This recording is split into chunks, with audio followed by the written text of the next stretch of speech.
Magandang araw ulit sa inyo mga raketero. Ngayong araw ay wala po tayong racket kaya dito lang muna tayo sa bahay. At gagawin po natin yung ating tanggap na dalawang cellphone at papalitan po natin ito ng mga LCD. So ito nga pala yung binili natin nung nakaraang vlog natin sa Kabanatuan. Yung binili po nating dalawang LCD. Problema nga pala nitong isa na to ay minsan nagtatouch ang kusa o minsan naman delay. Yung model nga pala niya Nova 7i. So, check muna natin ulit kung ano nga yung problema dahil sabi ng customer yun nga ang nagiging problema niya. Baklasin na natin mga karakitera para mapalitan natin ng bagong LCD. Sa pagbabaklas nga pala ng likod niya o back cover, gumamit ako ng playing cards o baraha para mabilis-bilis siyang matanggal. So, tanggalin na po natin yung mga screw niya para matanggal din natin yung pinaka-lock na sa likod, pati mga battery. So, pagka ganyang status mga idol, konting init lang po yan para mabilis po nating matanggal yung pinaka LCD niya. Kasi may dikit pa po yan. Tapos sundutin lang po ulit natin ng playing card para matanggal po natin. So, ganyan lang po kadali magtanggal ng LCD mga aking karaketero. Pagkatanggal po natin ng LCD niyan, syempre lilinisin po natin yung pinaka-frame niya o yung pinaka-lagayan po ng LCD. Para pag nilagyan po natin ng bagong LCD, maganda po yung fit niya. Saka wala pong mga ilaw sa gilid na lumalabas kasi pag nilagyan natin ng pandikit, maganda rin po yung kapit niya. Saka sakto po sa pinaka-LCD niya. So ayan, nalinis na po natin yung isa. Ayan, next na po natin din isa para sabay na lang po natin sila papalitan ng LCD. Siyempre, eject muna natin yung SIM card. Tapos, baklasin na rin po natin yung pinaka back cover niya. Madali lang po yung baklasin. Kaya kami mga technician po kadalasan mahahaba yung para po kahit kukulang po yung gamitin namin pantanggal sa back cover, madali na po. So yan, tanggalin din po natin yung mga screw para po matanggal natin yung mga battery niya. Pati yung sa switch para mabilis po natin mailagay yung pinaka-flex po niya sa likod. Yung pinaka-flex po ng LCD. So yan, tinanggal din po natin yung plastic ng battery at yung flex po ng LCD. Pagka ganyan po, itutulak po natin ng bagalang sa likod. Medyo aangat na po yan. Tapos, suot natin yung playing card. Madali na po natin siyang matanggal. Konting push lang po. Ayan na po at natanggal na natin. So, pagkatanggal po natin ganyan, syempre, kailangan linisin ulit natin yung pinaka-frame ng LCD. Kagaya ng ginawa natin sa isa para pag dinikit po natin, fit po siya. Saka walang lalabas na ilaw sa mga gilid. Kasi pagka may mga natira po yung dikit ng dating LCD niya, lalagyan natin lang ng pandikit natin na T7000, may tendency po na may matigas po doon. Kaya yung ilaw po ng LCD, minsan lumalabas kasi hindi po masyadong na-cover ng pinaka bagong pandikit, yung dating dikit kasi may matigas po pong naiwan. So ayan, gumamit din po tayo ng toothbrush para po mapabilis nating malinis yung pinaka frame niya. So ayan mga karakitero, gawa na po natin at nalinis na natin yung dalawang frame. So ngayon, lalagyan na po natin ng LCD. Nilinis ko po muna yung ating pinakamat o yung repairan para po maganda naman tingnan. Baka mamaya may screw, mapatong po natin, mabasag. So may natira nga pong konti kaya inalis ko pa. So ito na po yung bagong LCD.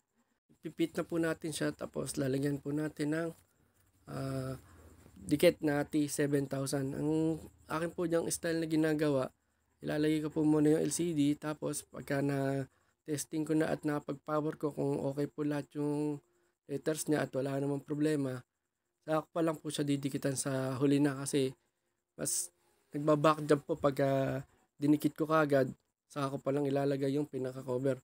So ayan, nag-power na nga po siya. Hintayin lang po natin lumabas yung pinaka-dial niya, yung mga number o letters para ma-check po natin kung okay po ba talaga at walang problema. So ayan, lumabas na nga po at chinek po natin kung okay naman po.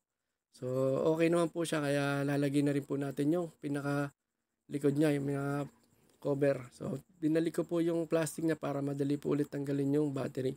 So nung pagka-on ko po, ibinalik ko na rin yung mga screw niya at yung cover sa likod. Siyempre, yung pinaka-back cover, nilagay ko na rin po. At yung SIM card po, ilalagay na rin natin po yan. Pagkatapos po natin i-check. So ngayon, okay na po at nilagay na natin yung SIM card niya. At ngayon, ninext naman po natin dyan, lalagyan na rin po natin ng tempered bago natin idikit. Kasi sabi ng customer, gusto niya may tempered na. So pagka ganito naman po, pinipre-tempered ko na lang para naman po maka-discount yung customer.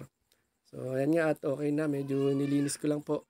Nga lang paglagay ko ng tempered nagkaroon po siya ng konting bubbles. Kaya tinanggal ko. Pantanggal lang naman po din scotch tape para matanggal yung pinakadumi sa loob.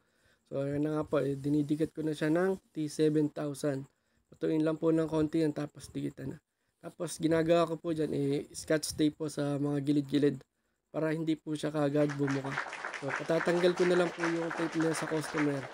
Mga hating gabi na, depende ko ano oras ko po natapos or kinabukasan na.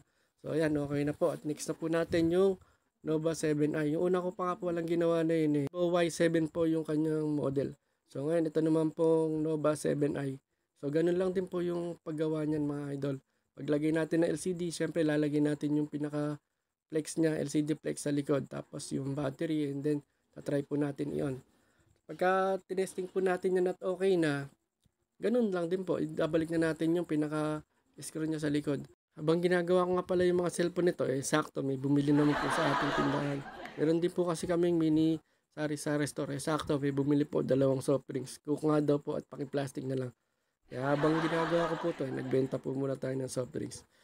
Syempre, sayang din po yung kita kahit papano. Kahit maliit lang po yan, pag pinagsama-sama, marami. So ayan, balik na nga po tayo sa ating cellphone at na pag-power na po natin. Ang ginagawa nga po pala natin yan, inlalobat, kaya sinaksakan ko muna ng charger. So ayan naman po at nag-charge siya at okay naman. So tinesting po muna natin lahat yung keys niya kung okay po ulit.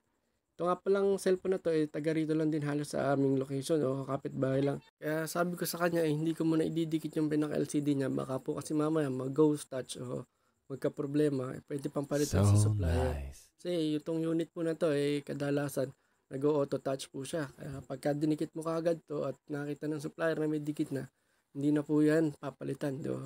Ang tendency, ang labas nun abono po tayo. Good Kaya job. nilagyan ko muna yung dikit, yung pinakalikod niya. Tapos yung LCD niya sa harap, nilagyan ko na lang din ng tape para hindi po magalaw at hindi po magka-problema kung sakasakali.